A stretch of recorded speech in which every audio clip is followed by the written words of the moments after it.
everybody, welcome. Andrew Ainsworth Golf Academy. As always, very warm welcome. Thanks for taking your time to watch my videos. It's very much appreciated.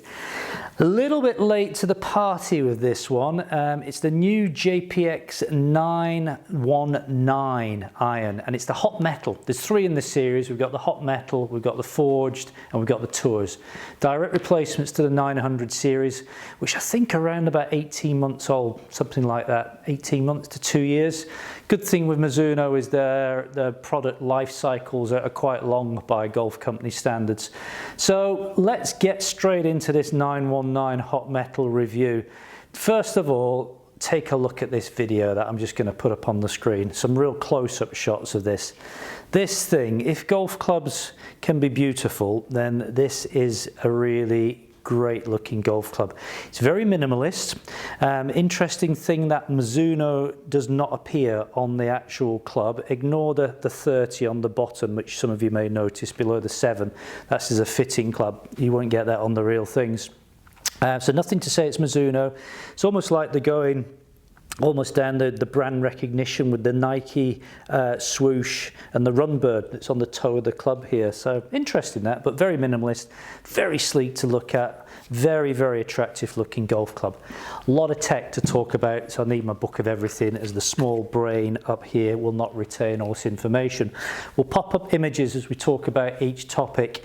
If you're not interested in the tech, then I suggest you probably skip this video on about 4 minutes, which will get you to the hitting bit. But if you are interested in tech, stick with me. So the head's made out of something called chromoly. We saw chromoly come along in the previous generation, and it's actually a real metal. It's not a made-up name. It's not marketing speak. Chromoly 4140M is what this material's made out of. And the reason it's such a good material to make golf clubs out of is it's very high strength, but it also gives a soft feel. So you get kind of the best of both worlds. Combine this with the seamless cup face and it produces the highest ball speed ever seen in any Mizuno iron. That's what they're stating, and Mizuno don't make statements like that unless they can back it up. So high ball speeds. This is an interesting one. I'll put up some pictures of this. Right at the back of the club, at the top of the club, towards the here, right in the cavity. You won't see it on this picture, but you will in a second. We've got something called sound ribs. They're like little bars almost inside. And this is what Mizuno is saying about the sound ribs. It's to hit specific vibration patterns identified as delivering satisfying sensation through impact. That sounds like a bit of marketing garbage to me, to be quite frank. I'm sure it's got a purpose, but I'm a little skeptical of that one.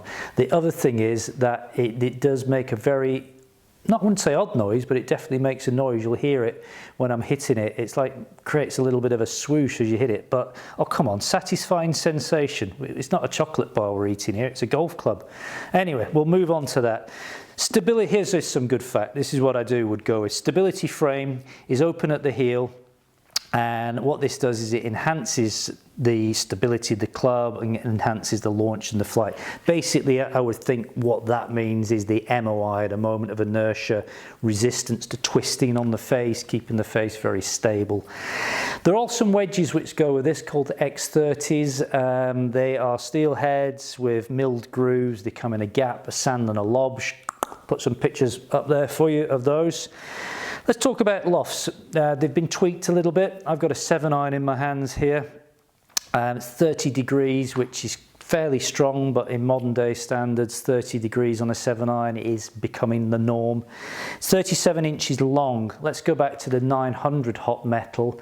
That was 31 degrees and it was 36 3/4. So this is basically 1 degree stronger and it is 1/4 of an inch longer, which will definitely hit the ball a little bit further, won't it?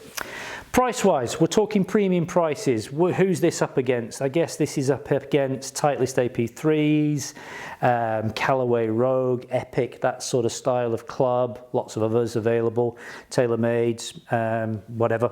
4-2 pitching wedge, 7-iron set. We're looking at this at around about $799 retail in the UK. Compare that to maybe AP2s, maybe a little bit more expensive, the AP3s rather. Set of i500s from Ping, $899.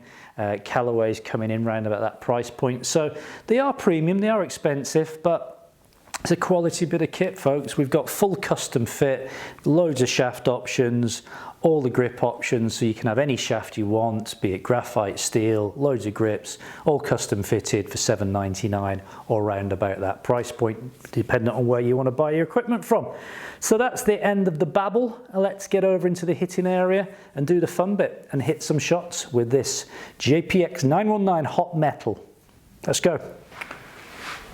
Right, let's give this new 919 Hot Metal a hit. Let me tell you how I've got it set up. I've got the NS Pro Modus Tour 120 shaft in stiff, standard length, standard lyre, got Callaway Chrome soft golf balls down on the deck, got GC2 set up, put a green down there at 162 yards, don't know why it's 162, just happened to be the number I thought about. 162, greens are set to soft, let's hit some. Just before I do, this soundbar, which I was kind of being a little bit skeptical of, see if you can pick up the noise on this. I'm not actually going to hit a shot. See if you can hear it. You hear that? It's just creating a slightly odd noise, which I wouldn't, first time I hit it, I thought, wow, what's that noise? It doesn't put me off. I'm sure it's there for a reason. You know. Who am I to criticise? What do I know about designing golf clubs? I'm just here to hit them and tell you what I think. Let's go. 7-iron, remember, here.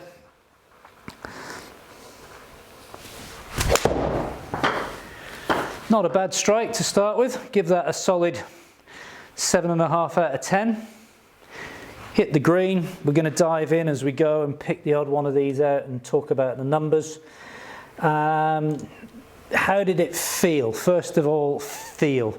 It feels nice and soft, really does. I know this is whole debate about clubs feeling soft, but it did feel soft. Ball came off there. Again, I'm using chrome soft balls as well. That has a lot to do with it. Coming in at 84 miles an hour club speed from an 18.5 degree launch.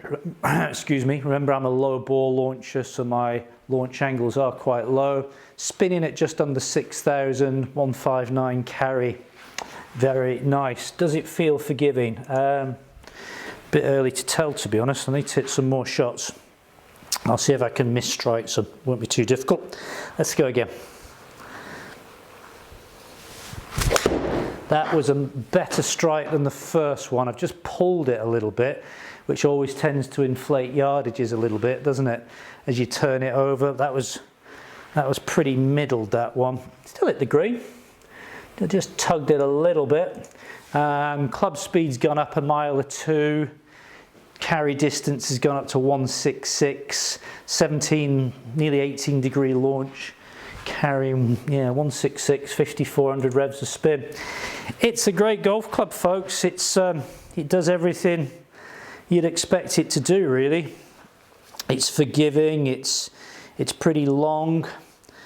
Let's try and hit a little, my attempt of a fade, shall we? It's always amusing. Yeah, great. Must have moved it about 1 millimetre left to right. I'm rubbish at hitting fades. But there we go. That's going to take a little bit of yardage off it. 156. Looking at it from above, it's a very pretty golf club. I'm dying to compare this to the 900 Hot Metal just to see. I'm always skeptical that the new model's better than the previous one, but I've got a feeling this one is. It certainly, for looks, it does look very, very attractive. I think a lot of golfers are going to fall in love with this one. Let's go. What are we going to do here? Let's try and hit a high one. Kind of blocked it a little bit. Might just pick up right edge of the green. Launch that much higher. It's going to have a higher launch angle, probably with more spin on it. Again, 159 carry. Yeah, got the launch up here to 21 degrees, 58.50 backspin, 159 carry. There you go. Brilliant golf club, great addition, looks great, performs brilliantly. The only thing, small criticism, not even a criticism really, the sound bar, I'm not sure what that's doing, if that's enhancing, but hey, if it changes the feel, the sound, often is attributed sound and feel, what a club sounds like, can change how you feel about it. So, you know, it's in there, it's acoustically tuning the sound of the club. Brilliant. Any of you who've had the chance to try this yet, love to know how you've got on with it. I think it's a fantastic club. But don't forget, go and get fitted for them. Don't buy off the shelf because you'll probably end up with the wrong spec. Please, please, please go and get a fitting at your local Mizuno fitting centre. Get the right shaft, length, lie, grip size, set makeup. It doesn't cost any extra normally to be custom fitted. It certainly doesn't here.